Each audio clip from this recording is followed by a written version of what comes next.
semana de buenas noticias, una especie de lollapalooza de anuncios positivos por parte del gobierno, muy en la línea de lo que Milei trajo como promesa electoral, una reestabilización de la economía, una macro cada vez más estable y una racionalidad en la concepción del comercio exterior, en la concepción del flujo de capitales, en la concepción del dólar también. Bueno, de todo eso vamos a hablar hoy con uno de los economistas más respetados en la Argentina y en el mundo. Me refiero a Pablo Guidotti. Muchísimas gracias, Pablo, por estar hoy en la repregunta. Gracias, Luciana. Un gusto estar acá. Pablo es doctor en economía por la Universidad de Chicago. Fue durante la década del 90, que es una década de referencia para pensar la economía de hoy, el plan económico Milei Caputo actual, fue viceministro de Economía durante la gestión de Roque Fernández, entre otras funciones en esa gestión de Carlos Menem. Es profesor plenario por la Universidad de Itela, miembro de la Academia Nacional de Ciencias Económicas y en su actividad privada es jefe de Research y de Estrategia de Tenac Asset Management, que es un hedge fund en Estados Unidos que se enfoca en mercados emergentes.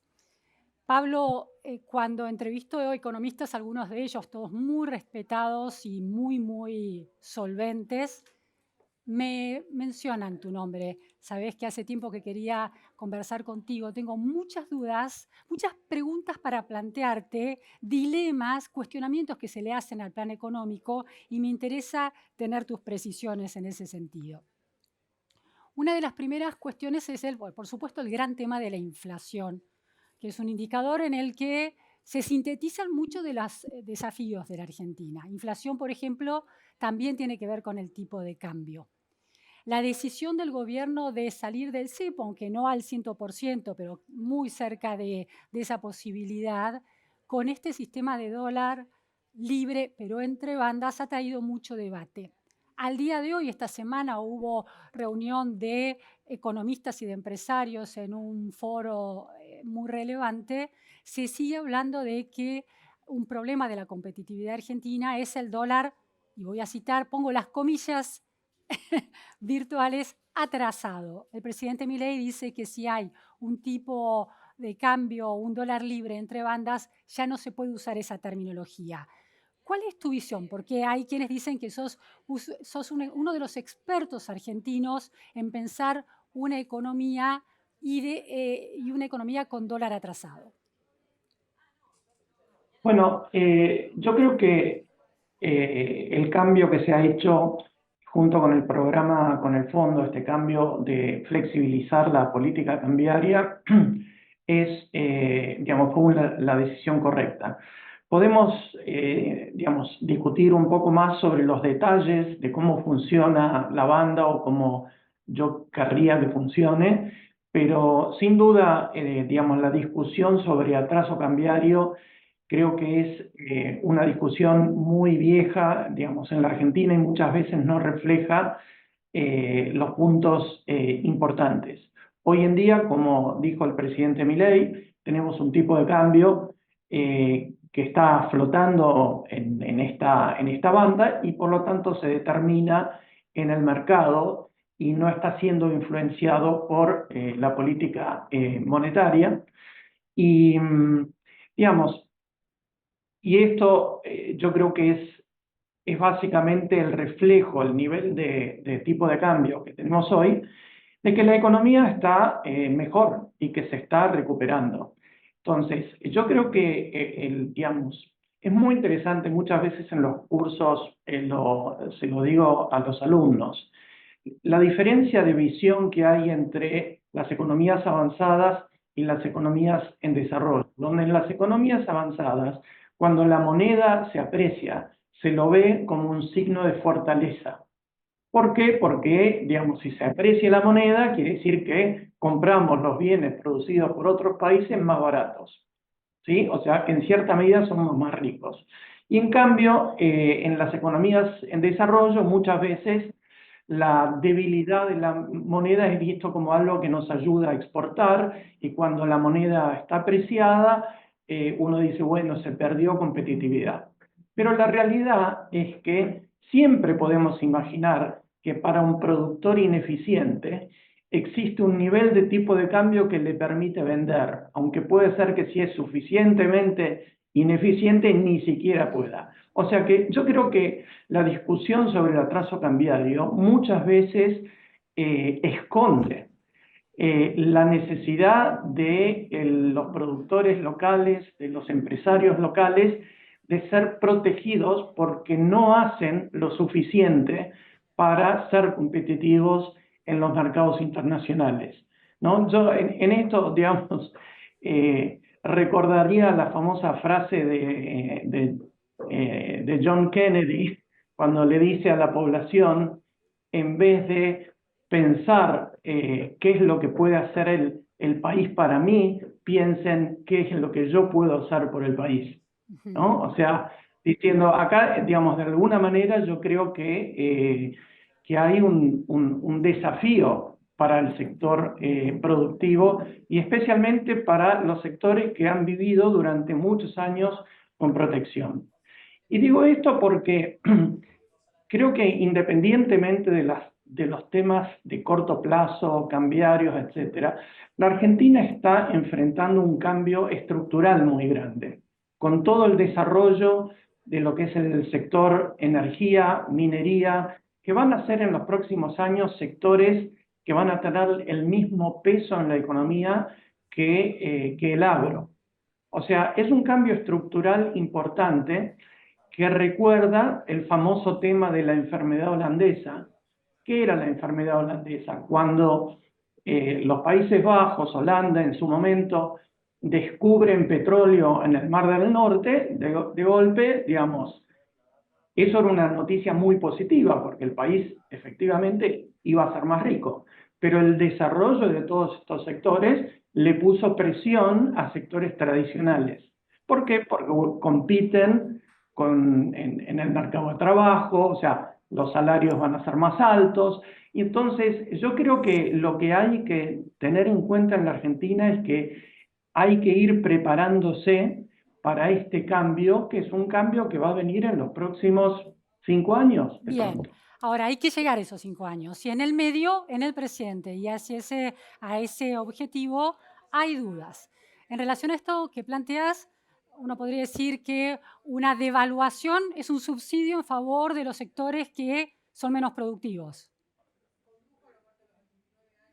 Digamos, no es, digamos, el tipo de cambio se va a mover de acuerdo a, digamos, las condiciones de mercado y también los shocks que enfrenta la economía. Y normalmente lo que uno espera es que si hay shocks negativos, por ejemplo, que vienen del sector externo, bueno, eso debilite la moneda y si hay shocks positivos, si hay mucho crecimiento de la economía, uno esperaría que la moneda local se aprecie, digamos. Pero eso de alguna manera es como funciona un régimen de tipo de cambio flexible que tiene la gran ventaja comparado con un régimen de tipo de cambio fijo que, digamos, el tipo de cambio genera un mecanismo para que los shocks sean mejor absorbidos por la economía.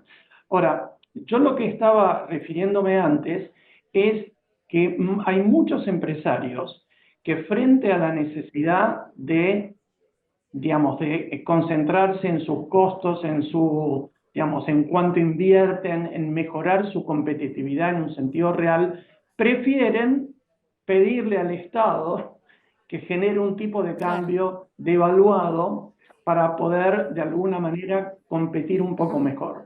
Pero eso no es, para mí, digamos, eso es un problema que ha tenido la Argentina, porque la Argentina ha sido una economía muy Sí. cerrada. Y entonces, digamos, los tipos de cambio se mueven muchísimo, incluso entre las grandes monedas.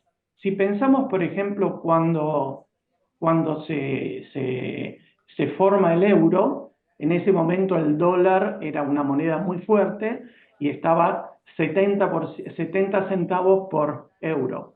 Después de eso, a los pocos años pasó a ser 1,60. O sea, enormes cambios de tipos de cambio nominal, pero donde el mercado, digamos, los sistemas productivos que compiten y están abiertos bueno, digamos, saben manejar estos cambios en los tipos de cambio nominal y un día venderán más a un mercado, otro día venderán más a otro mercado.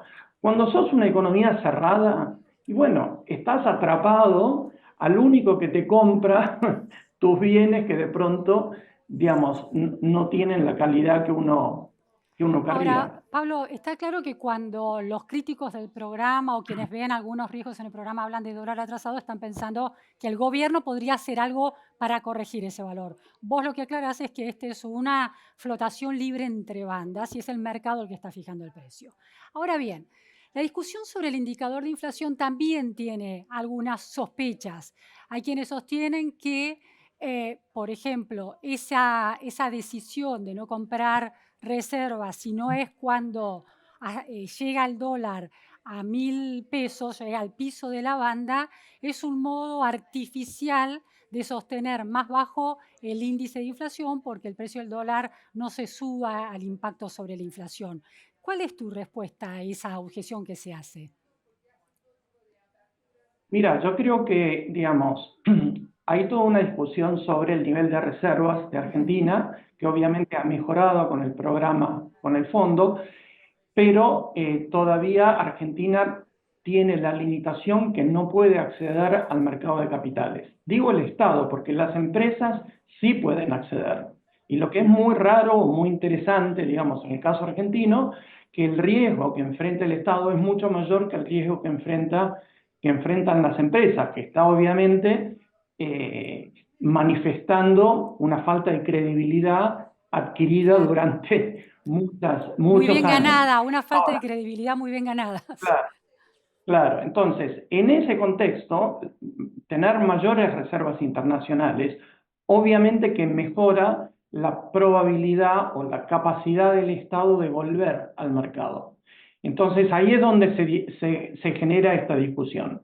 Ahora, yo, digamos, lo que quizás a mí me gustaría dejar un poquito más claro de lo que está en la discusión pública es que debiéramos separar entre lo que es el Banco Central y lo que es la política monetaria, en la cual está bien no intervenir, separado de lo que es lo que tiene que hacer el Tesoro, lo que tiene que hacer el Ujú. gobierno, que tiene obviamente obligaciones en dólares, y entonces tiene que tener una estrategia bien clara de cómo va a enfrentar esas refinanciaciones, y lo ideal sería que lo haga sin recurrir a los fondos que le dio el fondo. Cuando la Argentina logre demostrar que está en capacidad de manejar sus pasivos e incluso tener, digamos, más liquidez de la que es estrictamente necesaria, yo creo que vamos a ver un colapso del riesgo país y Argentina va de alguna manera a derribar quizás la última gran barrera que le queda, porque la principal barrera era haber generado equilibrio fiscal, superávit fiscal, digamos, ya prácticamente se han eliminado muchas de las restricciones cambiarias.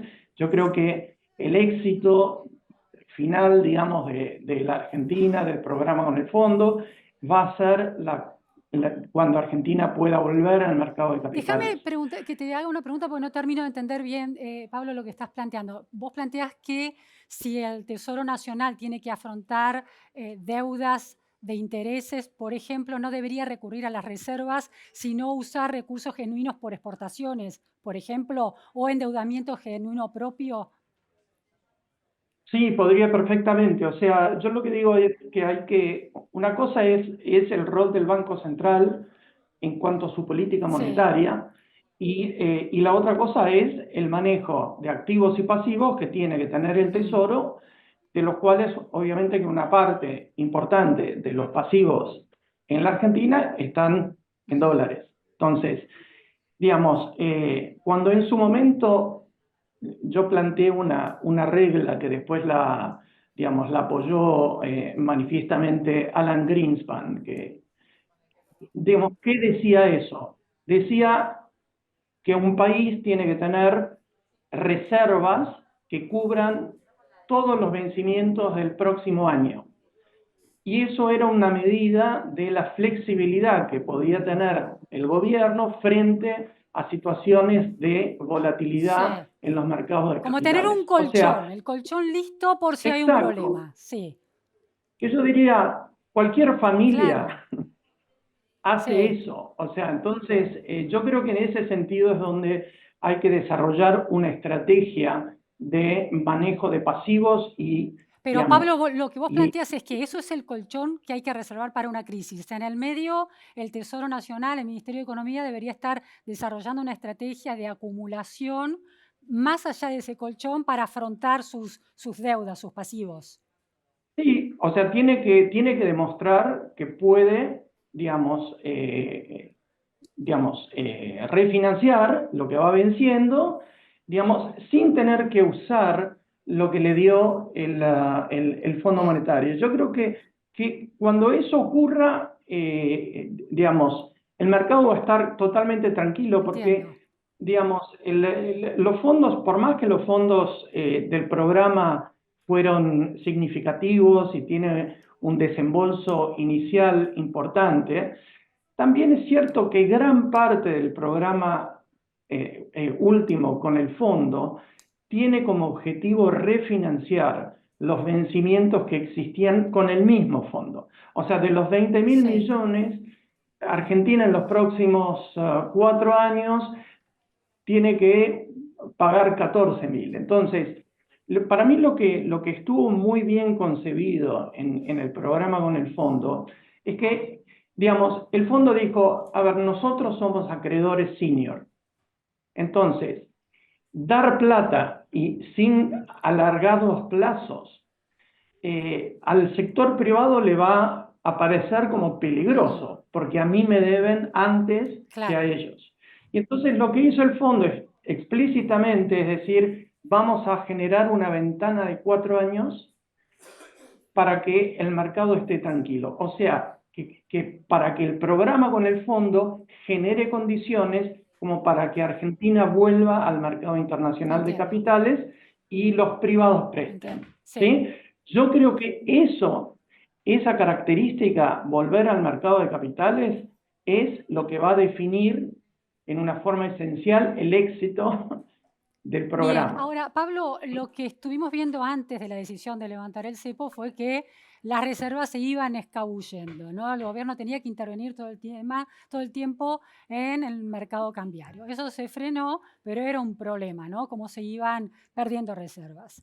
Ahora se han consolidado con el aporte del fondo y también en los últimos días con aportes del BID, por ejemplo. Entonces, la pregunta ahí Sí. es, uno puede trazar una distinción entre una acumulación de reservas genuinas que viene de las exportaciones y del superávit de la cuenta corriente versus una acumulación de reservas subsidiada de alguna manera por un acreedor senior como el FMI. Bueno, en el momento en el cual uno no tiene acceso al mercado de capitales, obviamente que es más importante por ejemplo, el rol de la cuenta corriente del balance de pagos.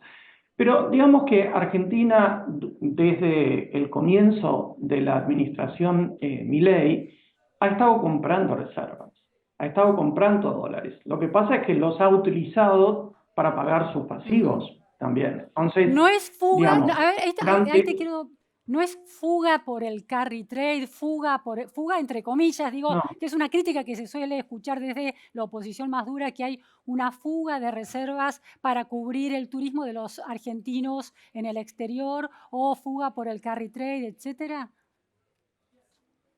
no, por el carry trade al contrario, te traería ingresos de capitales en dólares para aprovechar las tasas de interés en moneda local de activos en Pero en moneda un momento local. se pueden ir, En- digo, en- o se van.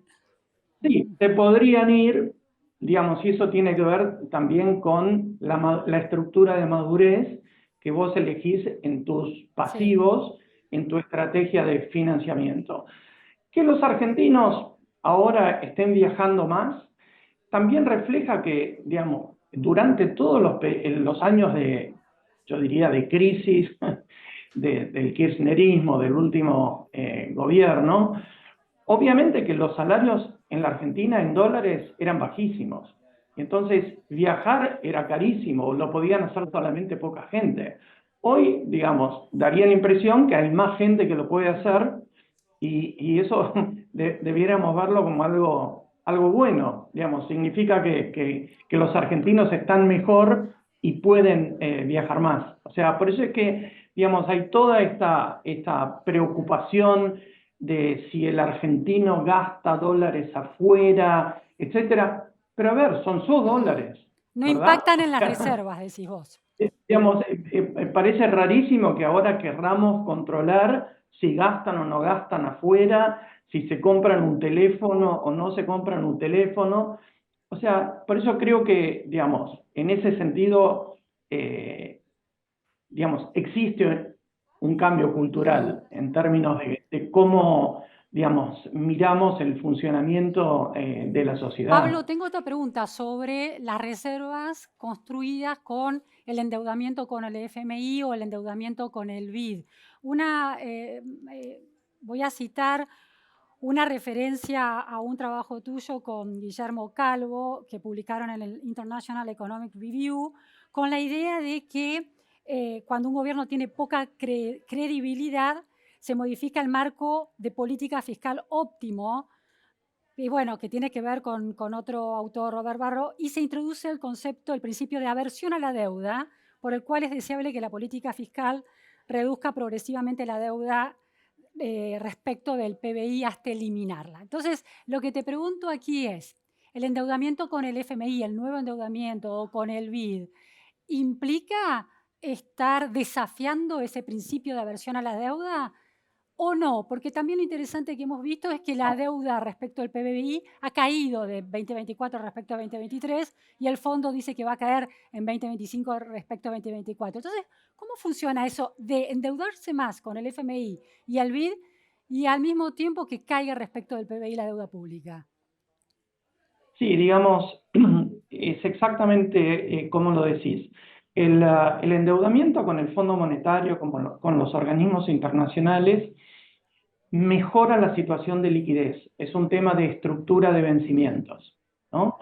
Eh, y además tiene un costo mucho más bajo que si Argentina fuese a emitir deuda en los mercados de capitales, ¿sí? O sea que en ese sentido incluso uno podría decir que hay un ahorro de parte de la Argentina. Lo que va a determinar el nivel de endeudamiento hacia futuro es la política fiscal. O sea, la Argentina, el gran logro que ha tenido durante la administración Milei es que inmediatamente tenían claro que había que ir a equilibrio fiscal.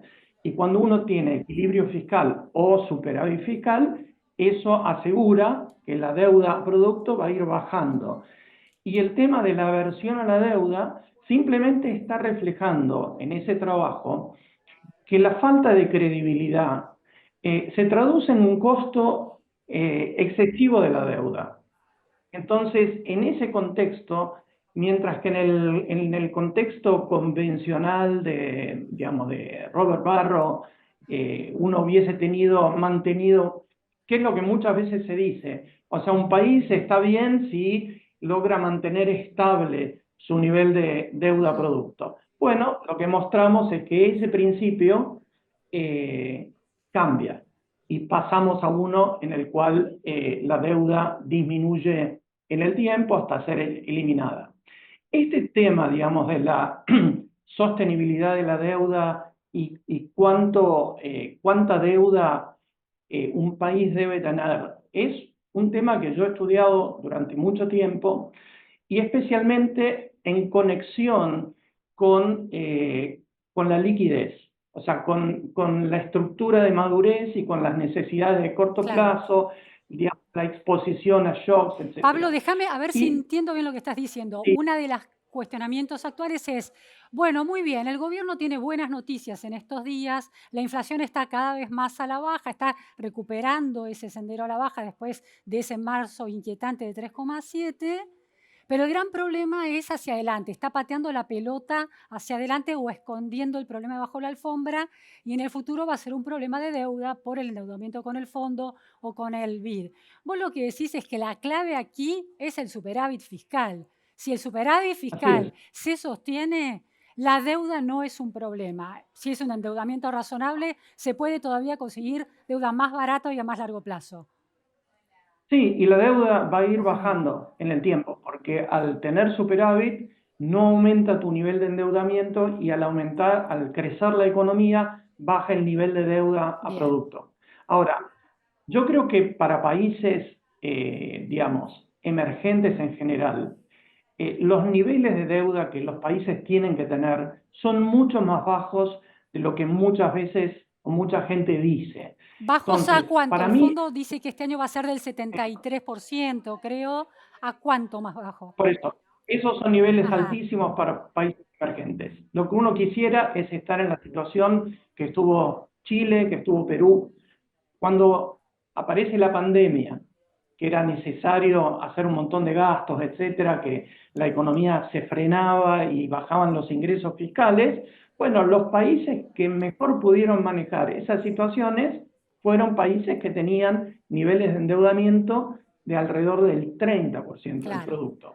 Ahora, lo que pasa es que como las economías avanzadas han tenido un crecimiento de deuda muy grande, y hoy todas las economías avanzadas están yendo hacia el 100% del producto y hay diferencia entre ellos, el mismo fondo ha sido cada vez más laxo en términos de su recomendación con respecto a la deuda, al nivel de deuda. Entonces, ahí es donde, digamos, yo creo que lo que está haciendo Argentina es realmente un ejemplo a nivel mundial, porque creo que si se mantiene esta postura fiscal, Argentina va a ir a niveles de endeudamiento bajos que le van a dar toda la flexibilidad para luego enfrentar shocks que siempre va a haber. Interesante, porque la verdad es que es, para alguien que no es economista es contraintuitivo. Se ha endeudado con el fondo, con el BID, pero la deuda pasó del 154, 55% respecto a deuda pública respecto al PBI en 2023 al 85, 84 en 2024 y ahora sería del 73. Entonces, parece como, pero ¿cómo? Si se está endeudando, está bajando la deuda. Sí, y si descontamos la deuda que es intrasector público, o sea, para tomar solamente la deuda que es con respecto al sector privado, estamos en números sustancialmente más bajos, más cerca del 50-55% del Bien, producto. Pablo, tres preguntas finales que tienen que ver con el vínculo entre la macro y la microeconomía, ¿no? El metro cuadrado de la gente. Primera cuestión, para mantener, el superávit fiscal, el equilibrio fiscal ha logrado que la inflación baje, hemos aprendido todo que eso era posible. Ahora, también se ve una heterodoxia por parte del gobierno en estas cuestiones. Por ejemplo, en las advertencias del ministro Caputo, algunas empresas que son formadoras de precios, alertándolas, advirtiéndoles de que no entren por el camino de actualizar precios si no se justifica según la visión del Ministerio de Economía. ¿Cuán sustentable es una inflación a la baja con ese tipo de intervención más heterodoxa por parte del gobierno? Bueno, digamos, yo creo que hay veces que se espera que el ministro de Economía es como que oriente las expectativas, entonces se hacen estas declaraciones. Yo creo que también es cierto que el ritmo de baja de inflación es una variable muy importante para las elecciones, o sea que hay cierta motivación también de carácter más político, pero digamos, para mí lo esencial es que las fuentes de generación de inflación hoy han desaparecido. Y lo que estamos viendo es un ajuste de la economía a los nuevos niveles de inflación que van a ser a nivel internacional, o sea, muy bajas. Bien. Entonces, en este contexto, es cierto que si hay alguna empresa que dice, no, yo voy a aumentar los precios porque creo que el dólar va a subir o qué sé yo, y bueno, de pronto se va a quedar colgado sin poder vender lo que Bien. produce. Por eso yo creo que, Por eso digamos, no es esas necesario, no expresiones... sería necesario la palabra del ministro, el mercado podría regularse solo. Sí, Ujú. sí, pero digamos, no le veo mucha importancia, tampoco no me queda claro cuál es la Ah, influencia. ok. Pero digamos, yo no lo definiría como una política heterodoxa, son opiniones y obviamente que el ministro está en un lugar privilegiado para, eh, para poder dar esa opinión, Bien. digamos, no la veo algo Segunda problemático. cuestión, paritarias. El gobierno ha venido participando muy activamente de las paritarias hasta hoy, hasta el presente, para frenarlas en niveles que no impactaran en una indexación de los salarios y que también influyeran en la inflación.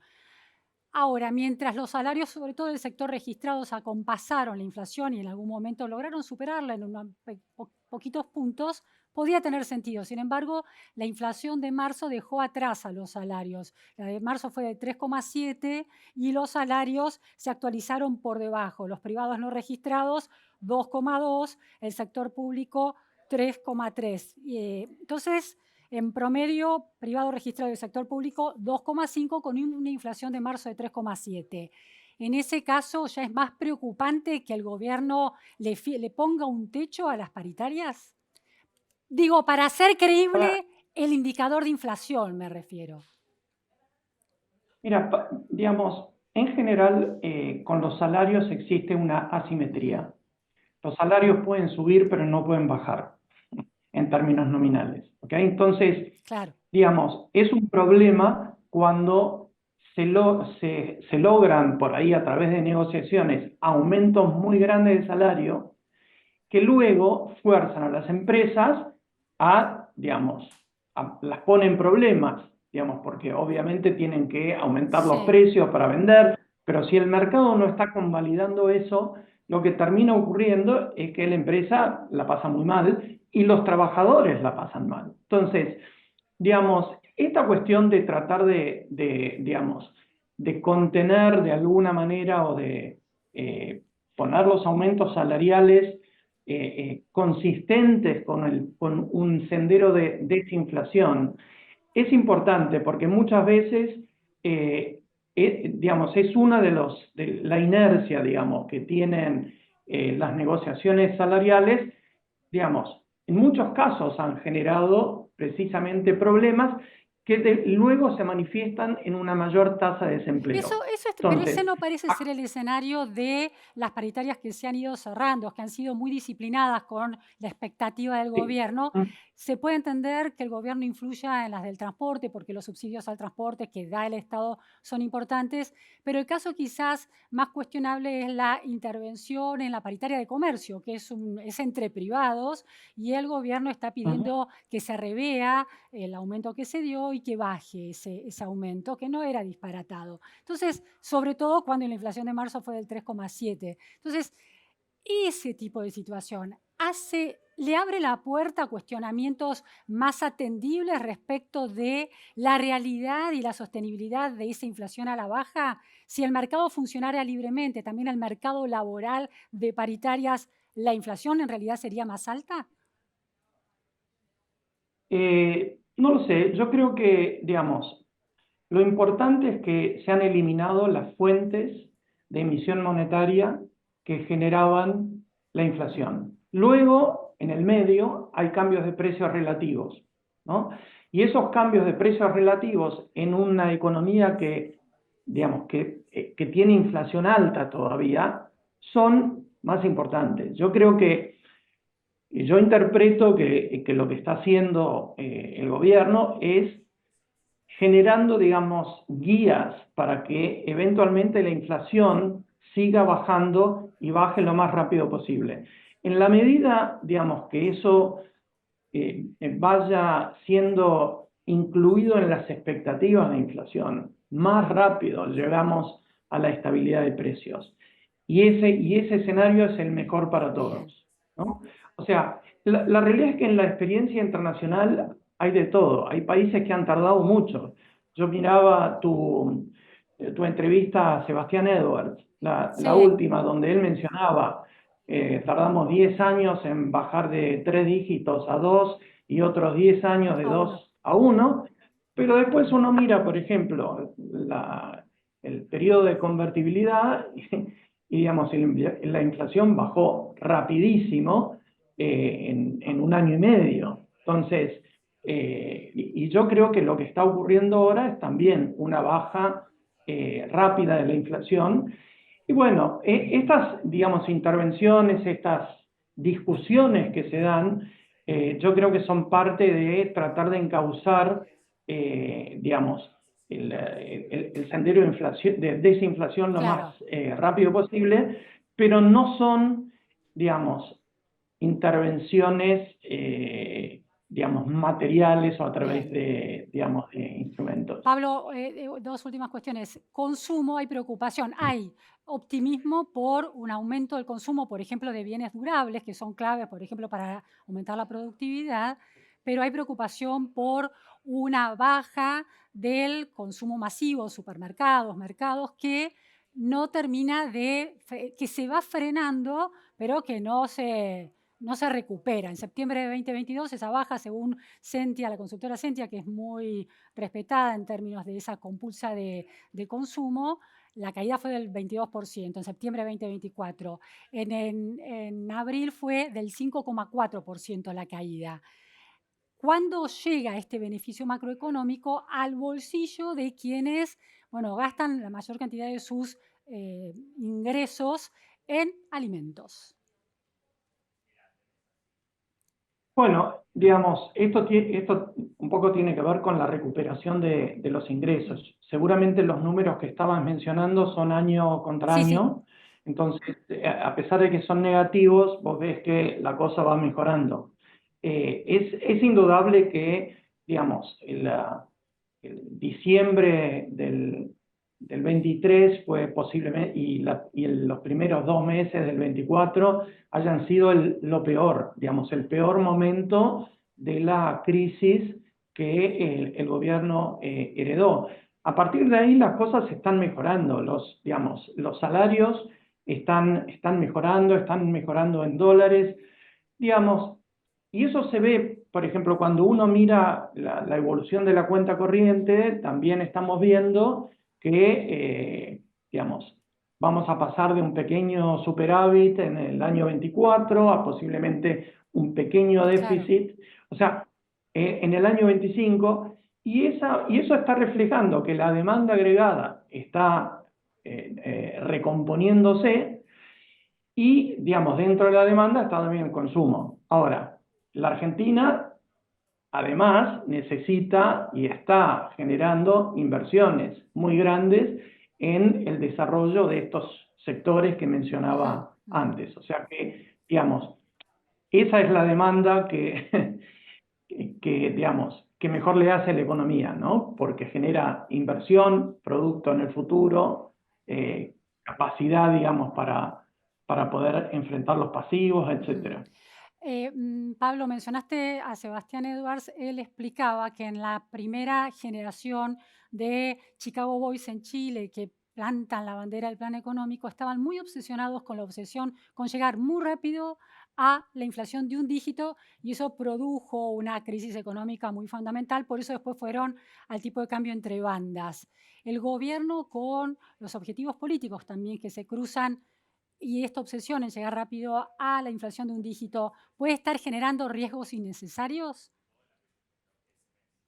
Mira, yo creo que no es fácil la comparación entre ambos Ujú. casos. Yo creo que la gran diferencia que tiene el caso argentino hoy es el haber conseguido lo que normalmente es lo más difícil, que es el superávit fiscal. Mientras que en todas las discusiones sobre planes de estabilización, lo que ocurría es que había déficit y los gobiernos intentaban utilizar la fijación del tipo de cambio para ganarle a la inflación sin haber sacado el problema de Claro. fondo. ¿Sí? En el caso de Chile, digamos, cuando ellos cambian, digamos, es muy interesante el libro de Sebastián sobre el Chile Ujú. Project, ¿no? Bueno, Hay un momento en el cual viene otra generación de gente de Chicago, donde en el Banco Central estaba Roberto Saller, y ellos adoptan un esquema muy heterodoxo. Digamos, Roberto Saller tenía controles de capital, o sea, tenía de todo. Y hacía targeting del tipo real de cambio, de la tasa de interés, de la cuenta corriente. Tan es así que él siempre se ríe, porque yo en esa época definía a su programa como Target Anything That Moves. O sea, que le ponía un target a cualquier cosa que se moviese, ¿no? Y él se mata de risa porque dice que era así, que era así. Pero bueno, también ellos en algún momento después se dieron cuenta que todo el régimen de controles no era lo mejor y pasaron a un tipo de cambio flexible muy Bien, convencional. Pablo, tenés una mirada muy racional y precisa, muy informada y muy optimista sobre el plan del gobierno. La pregunta que te hago es, ¿dónde ves el riesgo del plan económico Milei-Caputo? Bueno, digamos, siempre hay riesgos, puede haber riesgos del escenario externo, hay riesgo de la política. O sea, yo cuando decía antes, Argentina necesita prepararse para este cambio estructural, desarrollo de nuevos sectores, es porque hay muchos sectores importantes, por ejemplo los sindicatos, que para mí tienen una visión totalmente vieja y no se dan cuenta de los desafíos que enfrenta la economía hacia el futuro. Tienen una concepción completamente política.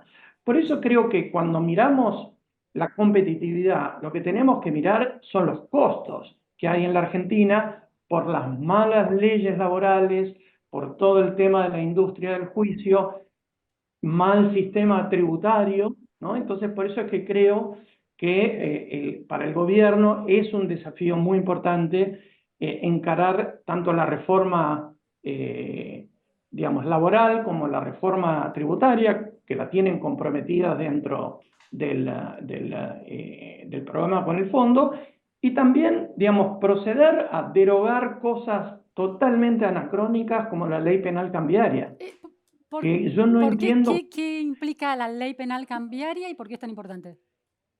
que nosotros podemos, que yo, comprarnos y vender un reloj, por ejemplo, pero un dólar no. El Ajá. dólar es considerado, si no lo haces autorizado por el Banco Central, estás cometiendo un delito. Es una cosa completamente extravagante, que durante los años generó una industria de corrupción por los famosos sumarios cambiarios, donde le ponían sumarios cambiarios a empresas que ni siquiera sabían que estaban haciendo algo mal.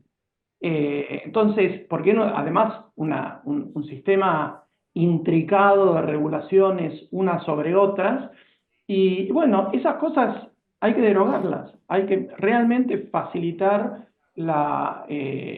digamos, la libertad económica en esos conceptos. Bien, Pablo Guiotti, muchísimas gracias por estar hoy en la repregunta explicando cuestiones fundamentales y también debates fundamentales que se están dando hoy en la vida social sobre la economía. Muchas gracias. Gracias, Luciana. Gracias a todos.